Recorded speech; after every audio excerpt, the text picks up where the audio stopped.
Et à présent, une enquête internationale de grande envergure publiée dans le cadre du consortium de journalistes Forbidden Stories. Justine Katz, bonsoir. 17 médias ont enquêté sur le Rwanda et surtout sur le régime répressif de son président Paul Kagame. Pendant plusieurs mois, François, 50 journalistes dans 11 pays ont travaillé ensemble. Parmi eux, en Belgique, Le Soir, Knack et bien sûr la RTBF. Le but de ce groupe Forbidden Stories, c'est de poursuivre les enquêtes de journalistes tués ou morts dans des circonstances suspectes. Et puis c'est en fait la mort d'un journaliste rwandais qui a déclenché cette enquête. Oui, John Williams Twali est mort en janvier 2023. Il aurait été percuté par une voiture alors qu'il circulait à moto dans la capitale. Alors l'enquête se penche aussi sur la face cachée du régime rwandais qui n'hésiterait pas à menacer ou à faire taire, tout simplement, si l'on peut dire, ses opposants. C'est ce qui ressort en tout cas de notre enquête. Nous avons recensé une vingtaine de cas suspects d'ingérence des autorités rwandaises sur le sol belge visant des opposants ou tout simplement des personnes critiques à l'égard du régime de Paul Kagame. On parle de cas d'espionnage, de harcèlement en ligne, d'agression et même des soupçons de tentatives d'assassinat. Certaines victimes ont eu le courage de témoigner, comme vous allez le voir dans ce reportage de Benoît Feit. Théo Jassina en Belgique en 2015.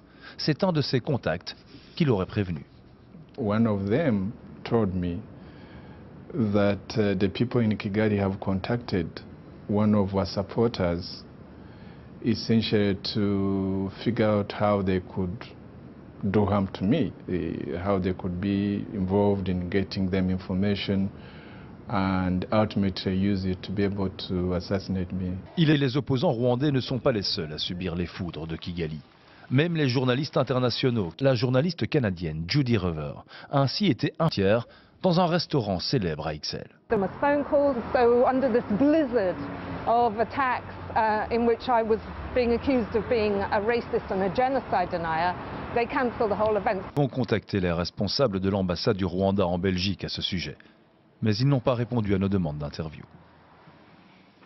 Ce soir, les autorités rwandaises ont déjà réagi par communiqué. Elles évoquent, je cite, un déferlement médiatique programmé pour perturber les prochaines élections législatives et présidentielles qui doivent avoir lieu dans le pays. Les autorités rwandaises qui précisent encore avoir refusé de répondre à nos questions parce qu'elles y auraient déjà répondu à plusieurs reprises. La suite de cette enquête, en tout cas Rwanda Classified, sera publiée demain matin dans Le Soir, le Knack et sur toutes les plateformes de la RTBF.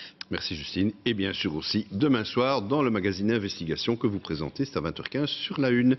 Merci Justine.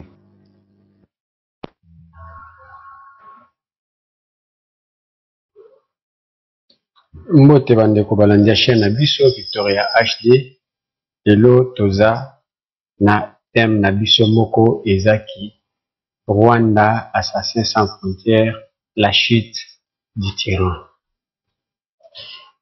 Il y a un rapport qui vient de sortir bazana katiako donc nanu ebimite tolobaki ezobimaka mingi te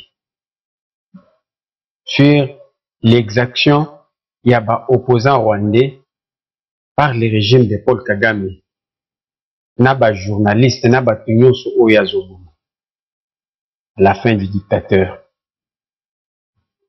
Chers amis, merci beaucoup. Avant de bande émission na biso na kosenga bao bazolanda biso pour la toute première fois de s'abonner à notre chaîne et n'oubliez pas de cliquer sur la cloche de notification afin que vous puissiez retrouver toutes nos émissions au cas où tokotiango en ligne. Merci beaucoup. Bao bazolanda biso na Facebook na bao bazolanda biso na ba différentes plateformes électroniques. Bandeko, vous savez que les impérialistes ont toujours une seule méthode au Bemployaka. Ce sont eux qui créent les dictateurs. Ce sont eux qui font ces dictateurs-là célèbres. Et ce sont eux qui détruisent les dictateurs. La plupart des dictateurs oyo ba impérialistes basala. Kaka bango moko nde ba matisa bango, ka bango moko nde batu ba détruisa bango. Vous vous souvenez que bango nde batu basala Muammar al-Kadhafi. Ba matisa Muammar Kadhafi, tant ba moni ke ba intérêt na bango na Kadhafi ezo simba lisusu te, ba bandi ko créer ba dossier. Ba bandi ko attaquer isiko na ba média na bango. et pour finir, baye contrôler le dossier ou baye kobobaye. Ils ont créé Saddam Hussein. Matisi Saddam Hussein, tant que Saddam Hussein a balukeli bango, babando lukele ba dossier jusqu'à ce que les États-Unis aient parti en Irak pour n'okendoboma Saddam Hussein. Ici en Afrique, je reviens encore. Basala Mobutu. Matisa Mobutu. Komisaye o tebenga tobanda ke benga les rois d'Isaïe. Ce sont eux au basala Mobutu bongo. Et c'est toujours eux. Tant Mobutu a commis à niveau moko balingi ba se débarrasser na Mobutu, baké koluka Paul Kagame.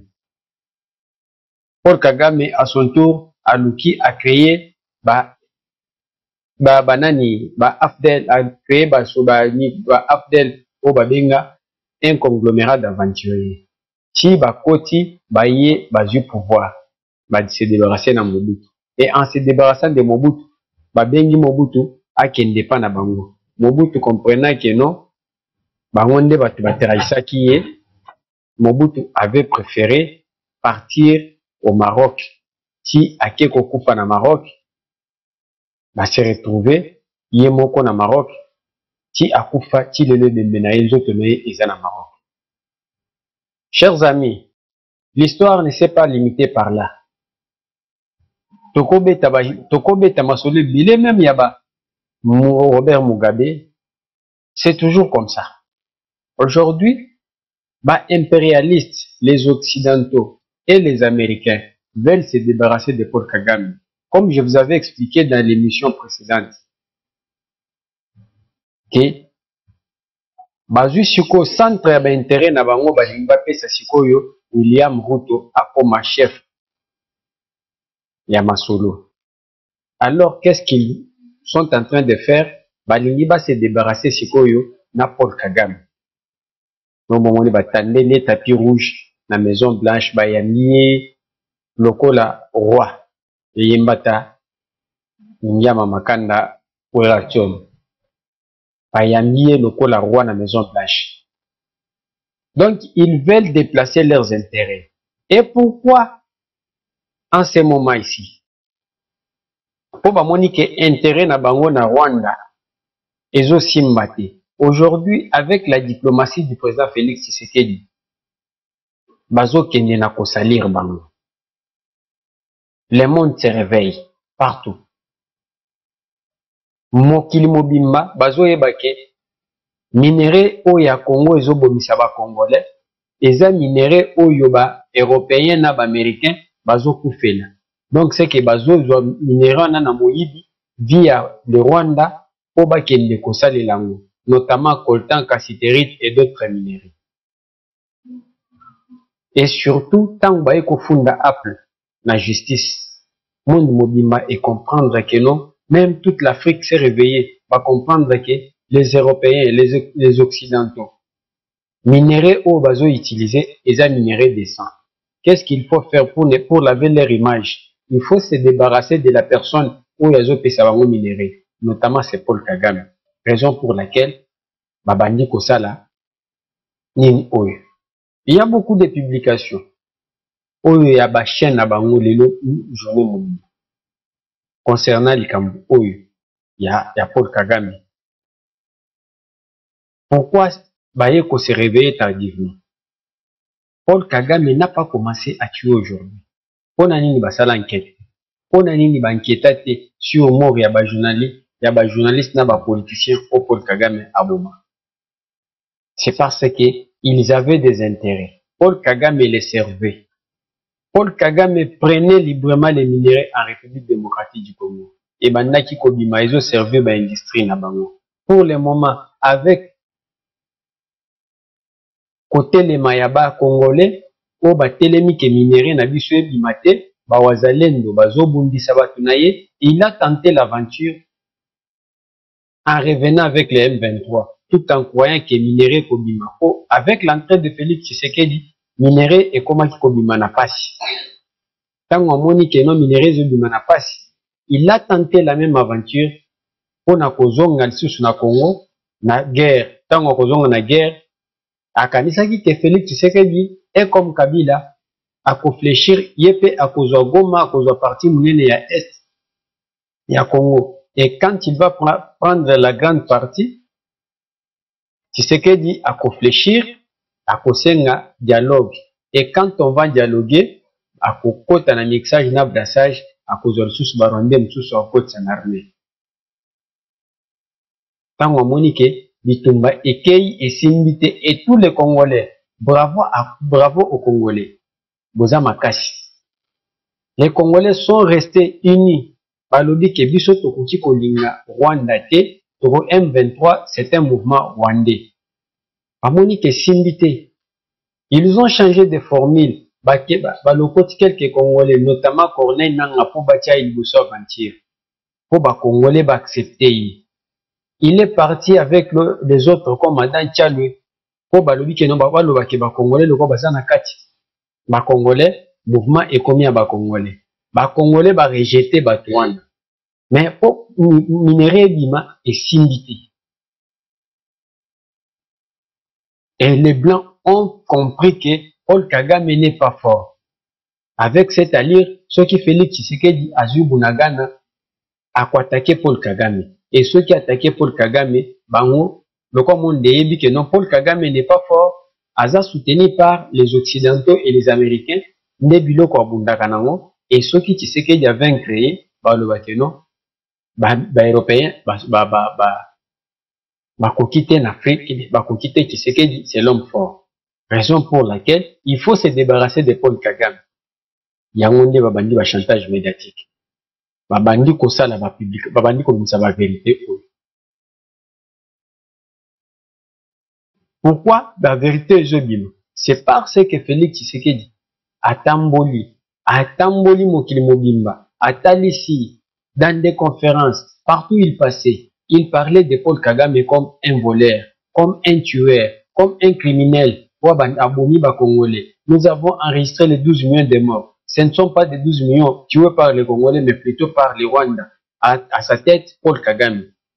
Raison pour laquelle, pourquoi Rwanda a tué Abomi na Congo, c'est parce que bazoya koyiba minéré. Banani minéré bazoyiba po basa na ngoni batekela occidentaux na américains. Je ne sais pas si vous comprenez. Place Oyo et salike bamona ke image na bango eza sali na monde. Qu'est-ce qu'il faut faire? La personne ou totiaki motema azali susu makasi te. Il faut se débarrasser de la personne. Soki ezalaki makambo ya génocide te oyo utaki oleka. Paul Kagame balingaki babeta ye masasi et pas ba occidentaux na ba américains. Balinga basala ndenge ye pa sala Biarimana. Et je vous informe que pour le moment, bazana kacha ko préparer mon Biarimana. Comme ils savent que Paul Kagame a bouma Biarimana, moi nanaye a ko pardonner Paul Kagame. Pourquoi il prépare l'enfant d'Abiarimana? Pour bayebi ke ceux qui baboumi Paul Kagame et kobimisa guerre civile sous na Rwanda, bato bakokufa deuxième génocide et koyel sous na Rwanda. Raison pour laquelle balingi baluka nengeni na ko se débarrasser na. Et ne soyez pas surpris, ceux qui boyoki ke na kacha Rwanda boyoki kake badini ou soit général moko to mutu moko adini boye même après ba élection ou yazoluka asal où il va se présenter. Boyoki ke non avant élection générale, voire même Kabarebe ou n'importe quel général. Boyoki ka jour abandi mobulu neti na Mali to na Gabon. Basala coup d'état, bakoki ko sala e coup d'état, ndenge basala ki coup d'état ya Gabon, ya Lokutawan. Rien que pour se débarrasser de Paul Kagame. Kozo ngisa mutu na bango mti. Mais nous il faut rester vigilants. Pour toyebi mode opératoire yaba occidentaux. Toyebi mode opératoire yaba impérialiste. Lelo bazo yebisa biso ke Paul Kagame abomi bat. Et ils ont parlé même de la République démocratique du Congo. Et c'est grâce à la diplomatie de Félix Tshisekedi. La semaine passée, na festival ya Cannes, c'est un grand festival de France. On a parlé de la RDC. On a parlé des Congolais qui meurent, des 12 millions, bien que Bango va lever 8 millions et 7 millions de déplacés. Quand même, ils ont parlé devant le blanc. Et mindele wana tamba kobeta tellement ki bango internet et pas na bango babetaka à tout moment. Alors il y a 12 millions de morts. Bakobeta l'internet pour ba 12 millions. Ils sont morts comment? Non, ils sont morts dans la guerre. Quelle guerre? La guerre d'agression. Provoquée par qui? À Kodukatiko na moteur de recherche à Google. Akoyebi ça que guerre d'agression oyo ya Rwanda. Via Paul Kagame nde mutu abomisi batu nyonso wana. Chikwazo akolinga bayebake bakota na profondeur bayebake Paul Kagame azobomisa batu wana pona nini? Kaka eza pona minere na bango. Nezo salake baboma. Même na kati ya discours wana ya manifestation na balobaki ke et c'est pour les minéraux les minéraux où ya bango eza convoité par les pays voisins. Ndé côté bakokende tango zobeta na Google akoyeba ke no minéraux yango ba pays voisins comme le Rwanda basalaka nini na minéraux wana et à côté la qualité ya minéraux et il va vite comprendre que minéraux wana ekendaka na Rwanda bata bakenda côté kango ailleurs. Vous avez suivi que Qatar Airways bientôt d'ici 2 semaines ou 3 semaines azo banda ba avion ba nini ba ligne naye vers Kinshasa. Et tandis que Qatar Airways azana part na Rwandair. Yende mutu atongi aéroport ya Kigali. Nyonso wana atongaki yango na nyongo oyo Paul Kagame alakaki eke akopesa ye minéraux. Minéraux nini c'est l'or.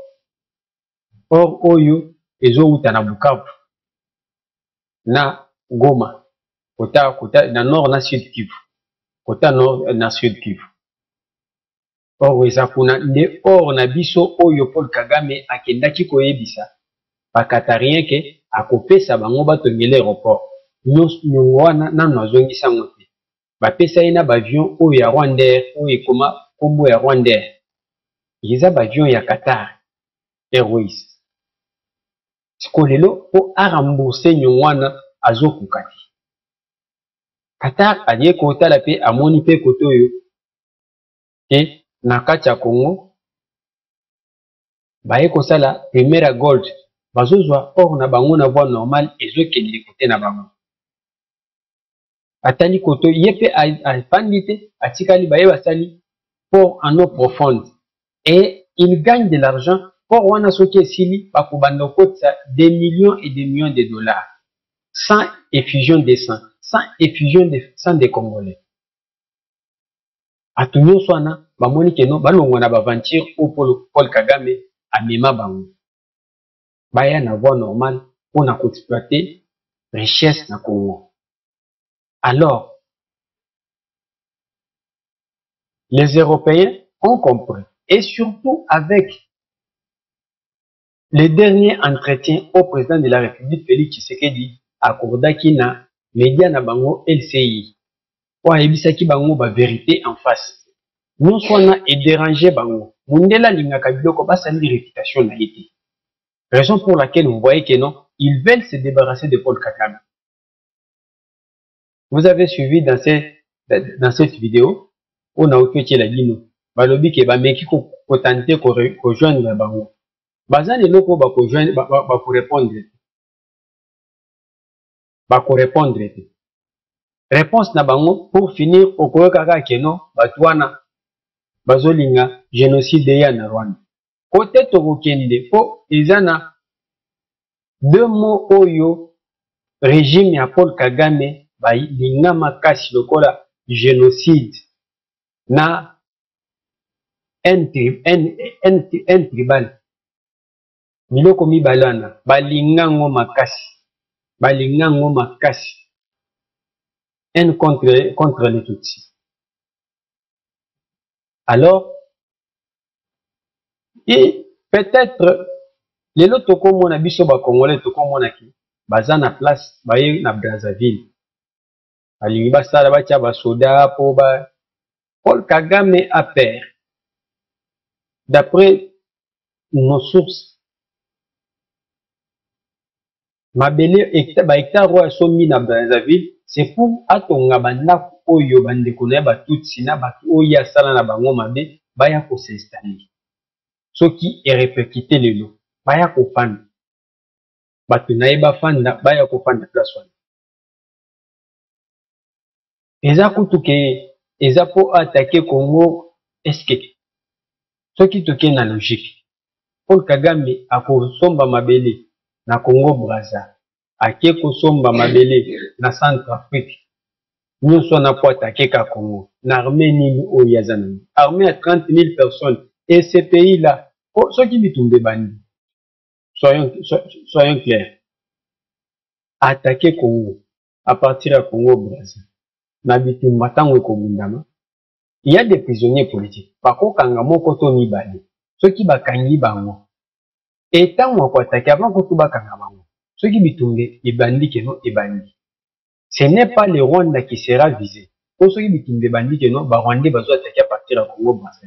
La République démocratique du Congo est répliquée à partir de Brazza et ko attaquer Brazza. Ayeba keno tozo bundana Congo Brazza. Muto bato kozala ba victime et kozala ba Brazza vivant. Est-ce que le président Sassou Akolinga et le Kwana doit réfléchir aussi de notre côté. Du côté centrafricain, Bakolinga va attaquer Congo, pour Congo se va attaquer pe na niveau Centrafrique. À quoi attaquer ce Centrafrique? Quel est ce pays-là où ba Rwandais atie bango pour attaquer Congo, après Congo et attaquer Bandungu Bisayepi. Pour Centrafrique on a dengazana. Ayebike à l'époque il y a Jean-Pierre Bemba Tangazana MLC. Président, c'était qui? C'était Patassé. C'était Patassé, oui, j'ai oublié son nom. À 5 renforts et militaire, il y a MLC. Pour Bakende Kwakouye, armée nationale. Et à l'époque, on avait cette armée où il y a Tsanisa Sangisa, où il y a Bakadogo. Et aujourd'hui, avec l'armée que Félix Tshisekedi, est-ce que Centrafrique a coquille osé que non, va attaquer Bisso pour attaquer? Il y a des militaires qui sont formés partout. Vous avez vu dans les informations que Baouti ko inauguré usine, il y a fabrication de munitions, na rassemblage de armes, na Nikasi, il y a Safidex, où il y a Turc. Donc, Massassi n'a biso ya armes légères, bakobando somango, bakobando salmo armes. Qui est ce pays-là? Wakolinga, kocha risque que abonisa RDC dans les jours à venir.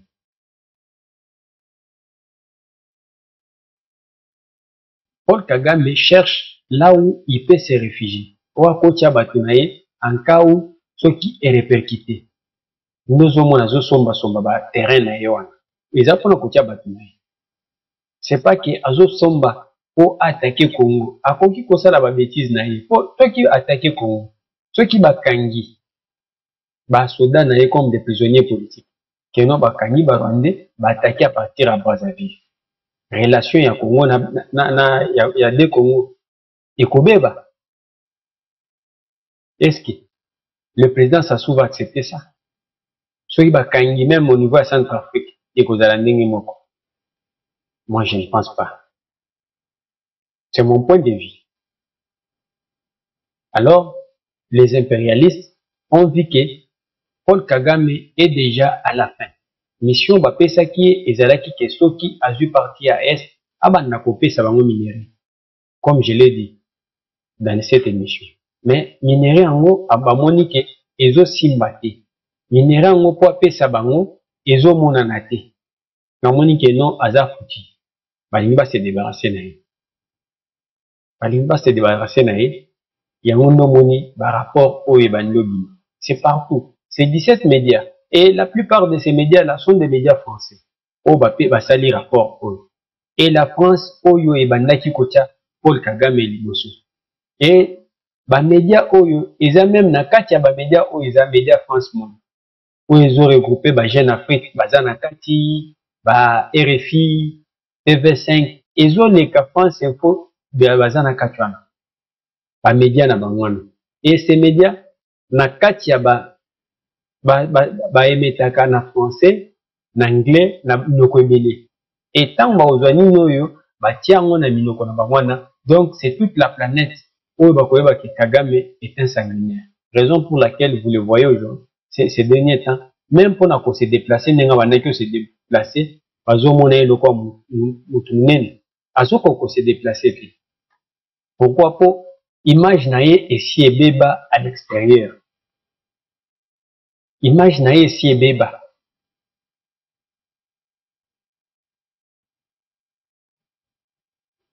Là, ça zali à comprendre que nos bateaux, ils vont finir toujours par te trahir. Comment? Par exemple, Paul Kagame, Aza chouchou na bango. Na mission des Nations Unies, même mission ya métier de la paix. Babande que senge basoda, akende boy, na Mozambique, atindi basoda. Côté ya, je crois na Benin, atindi basoda. Yelo sikoyo, denge ba baby célèbre. Abanda que vivre na bambongo. Et, denge basali boye, vous allez voir même dans les jours à venir, ba réfugiés oyo ya lobaki kebaya oya banglais, o bazaki en Angleterre. Ba réfugiés oyo Angleterre alingaki atinda na Rwanda. Boko surtout kaboye, ba boyi baya boye avec ses rapports. O mundela lingaka boye. Et tout ça, ils ont joué en défaveur ya Paul Kagame. Paul Kagame est différent de nous. Biso, babandi, 5 ans à Félix Tshisekedi a premier mandat. Ces gens, avec leurs médias, babanda qui peut attaquer Félix Tshisekedi.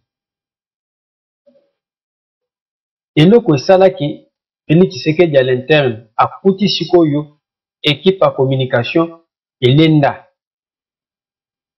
Les Congolais, ou soit, batouya pouvoir, babanda qui, ceux qui bazo attaquer, bazo balaye biloko na mangwana. Bazo balaye biloko na mangwana. Raison pour laquelle, et simbate, et bétate. Mais Paul Kagame, je ne vois pas, loba, ce qui a utilisé, l'obinae, denga utilisé Kaba Média, le quoi, Jeune Afrique, pour parler en son nom. Mais, sinon, ça sera catastrophique. Et qu'on a pas si, on a eu. Alors, chers amis, retenez très bien que Paul Kagame est à la fin de son règne. Aujourd'hui, au Moni, même l'armée, nous sommes à plus ou moins 10 km de Bunagana, à Kibini. Beaucoup, surtout au courant de la semaine, même la semaine prochaine, qui va récupérer Bunagana. De l'autre côté, Oyo Babengaki, Bakongolo, Babengaki, Kebaya, pour renforcer Bango, notamment Corneille Nanga. Et les autres, Corneille Nanga Aligny, Azo commande, il y a mouvement. Bertrand d'ici moi et Sultani Makenga, Baboyi. Bazana Katia Koyo Kanati. Donc, Bakongolais na Barwande Bazoyo Kanati. Le lo sikoyo, Boko Sutukaboye, Babetani Masasi Bango na Bango. Avant Bapalanga. Et avec cette allure, Oba Moni que mouvement na Bango est simbité. Lobi Boko Yokake, sanctions et bimina niveau Union Européenne, ou na niveau États-Unis, contre Bananga na Basultani Makenga. C'est possible. Alors, Lokutani Lobi, pour toi analyser le dossier à gouvernement ou Ethiopie. L'émission de Lucien Lobby est pour la consacrer na gouvernement OEBI, na atteindre la population. In 2023, some of their families directement ciblés. On ne sait pas ce qui va nous arriver, mais on sait qu'un jour, quelque chose va nous surprendre. In Rwanda, journalists covering sensitive issues regularly report being threatened and systematically silenced. Some critics even disappear or die in suspicious circumstances. This was the case for John Williams Ntwali, an investigative journalist covering striking inequalities in the country, human rights abuses, and even covered military operations. He died in what was officially said to be a car accident in Kigali. At Forbidden Stories, along with our media partners from the Rwanda Classified Project, we investigated his death and pursued his work. Samuel Baker, one of the last journalists to collaborate with Ntwali, fled the country and joined our investigation. The risk is high, but again, doing journalism is more of a job, is a calling to many journalists. A few months before Ntwali's death, both reporters traveled to Eastern DRC to investigate the murky death of Rwandan soldiers there. In fact, since the Tutsi genocide ended 30 years ago, Eastern DRC has seen a flurry of armed conflicts fueled by the mass exodus of hundreds of thousands of Hutus and the region's coveted mineral resources. Today, rebel armed groups clash with the Congolese army, notably the M23, known for their violent war crimes.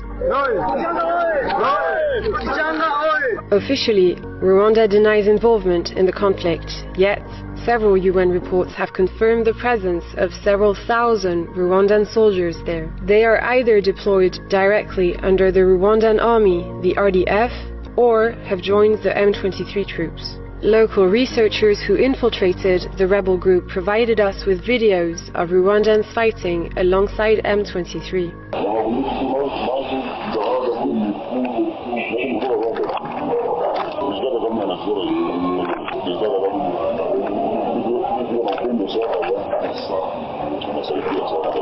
Some of the commanders of these troops who once held high-ranking positions within the Rwandan army and even served in UN peacekeeping missions later participated in a conflict that UN forces are striving to resolve.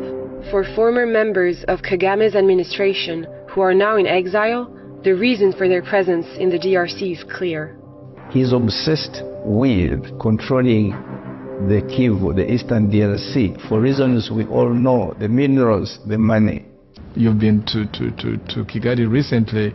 You see how beautiful it is, how clean it is, all those skyscrapers that you see there. All those resources are not internally generated from Rwanda. We looked into the stories of several Rwandan soldiers sent to fight in the DRC, where some of them die anonymously. We identify them through social media posts documenting their passing.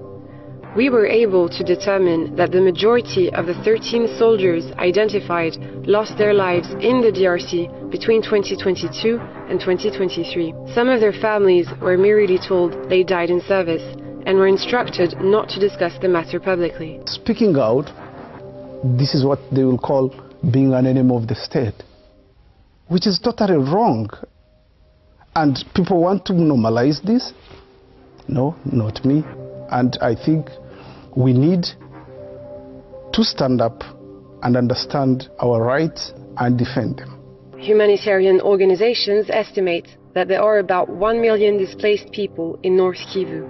Internationally, the issue is drawing significant attention. The United States and France have recently increased their diplomatic efforts to mediate the conflict, yet no concrete measures have been taken.